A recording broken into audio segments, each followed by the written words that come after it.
كونسانكaynu wuxuu yahay madaxweynaha waqtigiisa dhamaaday dadka inuu maaragta ku tunta laga yeeli maayo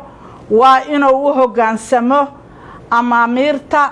iyo maxaan ku leeyahay baaqyada kala duwan inuu isdhagooliyo maaha waa inuu ogolaado doorashada hagaliyo hadduu ku guuleysto xaq uu leeyahay hadduu ku dhaco ayadana ficiisa dhici jiray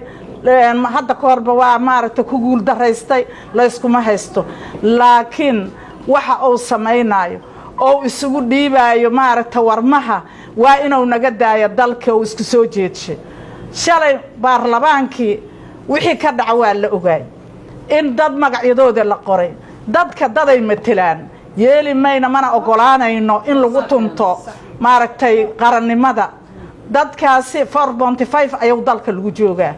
ma ogolin in la yiraahdo soo gali ma karaan hebel iyo hebel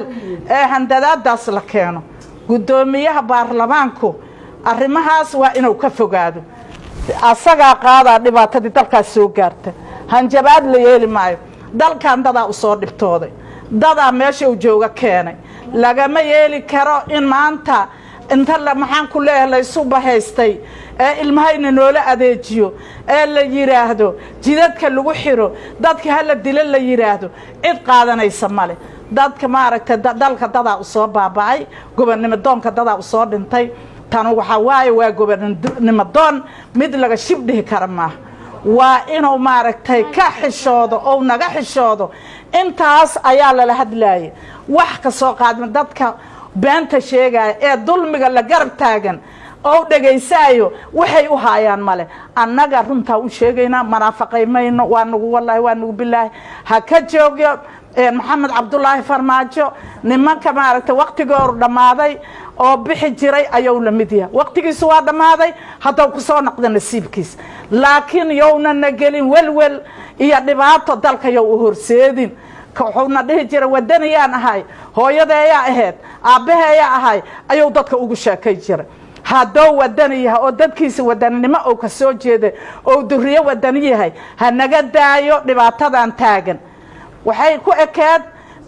bisha la yiraahdo 8 February wixii ka dambeeyay mirqo nagu haaya nimanka baahan oo baarlamaanka ku jira maamul goboleedyada maamul goboleedo dadka aad matashiin dadaad ku matashiin iska malihiina maamulada maaragtay irka ma soo dhicina dadaad magaciisa ku joogtiin waxaan idin sheegayaa taariikhda madow ayaad roogsanaysiin haddaad u horseedtiin in nagula gumaado xamar la isku gumaado ee la diiday loo hogaansami waayo mas-uuliyaddeer idinkaa qaadayseen cid kaleba qaadi mayso